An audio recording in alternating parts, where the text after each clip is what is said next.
Good morning, students.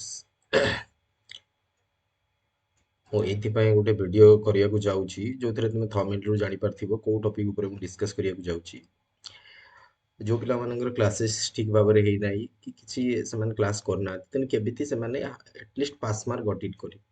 ସେ pass mark ମେକାନିକ୍ସରେ କେମିତି got କରିବେ ତା ବିଷୟରେ ମୁଁ ଡିସ୍କସ୍ କରିବାକୁ ଯାଉଛି। ପାସ୍ ମାର୍କ ଗଟ୍ ଇଟ୍ କରିବାକୁ ହେଲେ ଫାଷ୍ଟ ତୁମକୁ ଯୋଉ କ୍ୱେଶ୍ଚନ୍ ଗୁଡ଼ାକ ଦେଇଦେଇଛି ଫୋର୍ସ ଯୋଉ quantities vector and scalar quantities fundamental unit ଇଏ ଉପରେ ଟିକେ ଡିସ୍କସ୍ କ୍ୱେଶ୍ଚନ୍ ଗୋଟେ କରିବାକୁ ପଡ଼ିବ। ଆଉ ସିଷ୍ଟମ ଅଫ ଫୋର୍ସ କମ୍ପଲସରି ଏଇ ଯୋଉ ପାର୍ଟଟା ଯୋଉଟା ଅଛି ଏଟାକୁ ଟୋଟାଲି କିଛି ହେଲେ ବି ତୁମେ ଛାଡ଼ି ପାରିବ ନାହିଁ। କ୍ଲିୟର କଥାଟା କହିଲି, ଏଇଟା କମ୍ପଲସରି। କ୍ଲିୟର କହିଲି, ଏଠି କ୍ୱେଶ୍ଚନ୍ ଗୋଟେ 2 ମାର୍କ ପାଇବ। ତାପରେ ହଉଛି ଯୋଉ ଲ ଗୁଡ଼ାକ ରହିଛି ଦେଖିଛ, ଲାମିସ୍ ଥିଓରମ୍, ପାରାଲେଲୋଗ୍ରାମ ଲ, ପଲିଗନ୍ ଲ, ୟାକୁ କମ୍ପଲସରି ତୁମକୁ କରିବାକୁ ପଡ଼ିବ। କଲା ଫ୍ରି ବଡି ଡାଇଗ୍ରାମ ଆଉ ଇକ୍ୱିଲିବ୍ରିୟମ ଯୋଉଟା ଅଛି ସିମ୍ପଲି ଗୋଟେ 2 ମାର୍କ ପାଇଯିବ।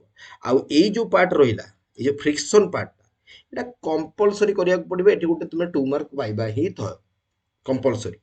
ମୁଁ କ୍ଲିୟର କଥା କହୁଛି, ଯୋଉମାନେ ପାସ୍ ମାର୍କ ଓରିଏଣ୍ଟେଡ୍ ଅଛନ୍ତି, ଯୋଉମାନେ ଫୁଲ୍ ମାର୍କ ରଖୁଛନ୍ତି ତେଣୁ ଫୁଲ୍ ମାର୍କ 70 ଓରିଏଣ୍ଟେଡ୍ ଅଛି, ସବୁ କରିବାକୁ ପଡ଼ିବ। ମାନେ ତାଙ୍କର କ୍ୱେଶ୍ଚନ୍ ବ୍ୟାଙ୍କ ହିସାବରେ ନୋଟରେ ଯାହା କରାଯାଇଛି, ଯାହା ଯାହା ଅଛି, ଯେମିତି ପଢ଼ା ଯାଇଛି ସେଇ ହିସାବରେ କରିବେ। ବଟ୍ ଏଠି ଯୋଉଟା କି କରିବାକୁ ପଡ଼ିବ ତୁମକୁ ପୁରା କ'ଣ ହଉଛି, ଏମାନଙ୍କ ଏଇଟା ପ୍ରକୃତରେ କ୍ୱେଶ୍ଚନ୍ ଦିଆଯାଇଛି ସେଇ ପିଲା ଯୋଉ ପିଲା 25 ମାର୍କ ରଖିବା ପାଇଁ ଆଟଲିଷ୍ଟ ପାସ୍ ମାର୍କ ହେଇଯିବ ଏତିକି ପଢ଼ିଦେଲେ। ତାପରେ ଆସିଲା କ'ଣ ହଉଛି, ଏଇ ଯୋଉ 5th ଚାପ୍ଟର ଯୋଉଟା ରହିଛି ଏ ସବୁ ପାର୍ଟ ଗୁଡ଼ାକ ଯୋଉ ଗୁଡ଼ାକ ଦେଇଦେଇଛି ସେଟା କମ୍ପଲସରି ଯାହାହେଲେ ବି ଏଠି ଗୋଟେ 2 ମାର୍କ ମାନେ କ'ଣ ଦୁଇଟା କ୍ୱେଶ୍ଚନ୍ ପାଇବ ସର୍ଟ କ୍ୱେଶ୍ଚନ୍। ଏଇ ସର୍ଟ କ୍ୱେଶ୍ଚନ୍ରୁ 8 ମାର୍କ ପାଖାପାଖି ଏଇଠୁ ମିଳିଯିବ ଯେତିକି ଦିଆଯାଇଛି। ଆଉ ତାପରେ derive relation mechanical advantage velocity ratio efficiency ଏଟା କମ୍ପଲସରି କରିବ ଯାହାହେଲେ ବି।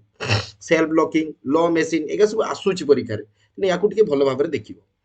ତାପରେ କ୍ୱେଶ୍ଚନ୍ ଭିତରୁ ଇମ୍ପୋର୍ଟାଣ୍ଟ କ୍ୱେଶ୍ଚନ୍ ଆଗେ ଆସୁଛି ଯୋଉଟା କି ଡାଇରେକ୍ସନ ଗୁଡ଼ାକ ଅଛି, ଯଦି ଆସୁଛି ସେଟା କରିଦେବ ବେଟର ରହିବ। ସେଟା କମ୍ପଲସରି ଆସୁଛି, ଯଦି ଆସିଗଲା ତ ଭଲ କଥା। ଏଇ ଯୋଉ କ୍ୱେଶ୍ଚନ୍ ଗୁଡ଼ାକ ଦେଇଛି, ଯୋଉ କ୍ୱେଶ୍ଚନ୍ ଗୁଡ଼ାକ ମେନସନ୍ କରିଛି ତାକୁ ଭିଭିଡଲି ଟିକେ ଦେଖିଦିଅ। ଦେଖିଦେଲା ପରେ ତେବେ କ୍ଲିୟର ହେଇଯିବ। ଆଉ ହଉଛି କ'ଣ, ଷ୍ଟେଟ୍ ଲାମିସ୍ ଥିଓରମ୍ ପ୍ରୁଫ୍ଟା ଶିଖିଯିବ। এইটাକୁ ଆଗେ ଫାଷ୍ଟ ଆଗେ ତୁମର କାମ ହଉଛି ଯୋଉ ଡାଇରେକ୍ସନ ବାଲା ଯେ ଗୁଡ଼ାକ କରାଯାଇଛି ତାକୁ ଆଗେ ଫୁଲଫିଲ୍ କରିଦେବ ଏନି ହାଉ। ତାପରେ ତାପରେ ରହିଲା କ'ଣ ହଉଛି, ଯେତେ ହଉଛି ଯୋଉ ସେଣ୍ଟର ଅଫ ଗ୍ରାଭିଟି କାଲକୁଲେଟ୍ କରେ, T section, I section, L section, channel section, ଏ କ୍ୱେଶ୍ଚନ୍ ଆସୁଛି। ତେଣୁ ଏନି ହାଉ ଏହାକୁ କରିବା ପାଇଁ ଚେଷ୍ଟା କରିବ, ଆଗେ ପ୍ରାକ୍ଟିସ୍ କରିବ। ଯାହାଫଳରେ କ'ଣ ହଉଛି, ଏଠୁ ତୁମକୁ ଗୋଟେ 5 ମାର୍କ ମିଳିଯିବ, ଏଠୁ ଗୋଟେ ଯଦି ତୁମକୁ 5-7 ମାର୍କ ମିଳିଗଲା ତାହେଲେ ଆରାମସେ ଏଠି 20 ମାର୍କ ଆଟଲିଷ୍ଟ ମିଳିଯିବ। ତାପରେ ଆସିଲା କ'ଣ, 5th ଚାପ୍ଟର ହଉଛି worm and worm wheels screw ଯାଉ ଦେଖିବ ୟା ଭିତରୁ କେମିତି ଗୋଟେ କ୍ୱେଶ୍ଚନ୍ ଆସିପାରୁଛି। ଏଇଟା ଯୋଉ କ୍ୱେଶ୍ଚନ୍ ସବୁ ଦେଇଛି ଯେ ଲିଫ୍ଟିଂ ମେସିନ୍ର ଯୋଉଠି many Times of load many Times of effort ଦେଇଛି ସେଟା ବି ବହୁତ ଇମ୍ପୋର୍ଟାଣ୍ଟ କ୍ୱେଶ୍ଚନ୍, ସିଏ ବି ଆସୁଛି।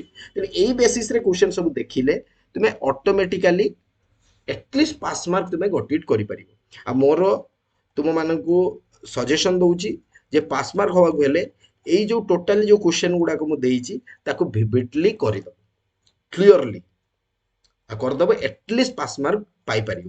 ଆଉ ଚେଷ୍ଟା କରିବ ସବୁ କରିବା ପାଇଁ। ଯଦି ଇଏ ତ କରିବ, ଇଏ ତ ପାସ୍ ମାର୍କ ପାଇଁ ଅଧିକ ମାର୍କ ପାଇଁ ଚେଷ୍ଟା କରିବ। ଦେଖ ଏଠି 20-25 ମାର୍କ ଆସିପାରିବ, ବଟ୍ ଚେଷ୍ଟା କରିବ ସବୁ ପାର୍ଟଟାକୁ ପଢ଼ିବା ପାଇଁ। ବଟ୍ ଏଇଟାକୁ ବେଶୀ ଇମ୍ପୋର୍ଟାଣ୍ଟ ଦେଇକି ଯିବ।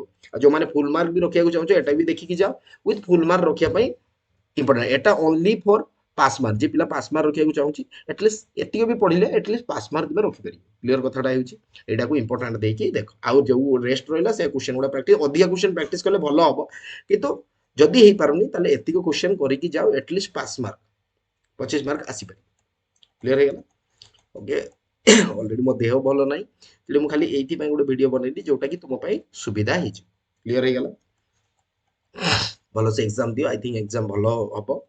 ଏବେ ଆଇ ଥିଙ୍କ ତ ସମସ୍ତେ ମ୍ୟାଥ୍ ଏକ୍ଜାମ୍କୁ ଯାଇଥିବ, ବଟ୍ ଆସିଲା ପୂର୍ବରୁ ଭିଡ଼ିଓ ବି ଅପଲୋଡ଼ ହେଇଯାଇଥିବ। ୟାକୁ ଟିକେ ଭଲ ଭାବରେ ଚେକ୍ କରିଦେବ, ଏଟଲିଷ୍ଟ ପାସ୍ ମାର୍କ ତୁମ ହ୍ୟାଣ୍ଡରେ ଆସିଯିବ।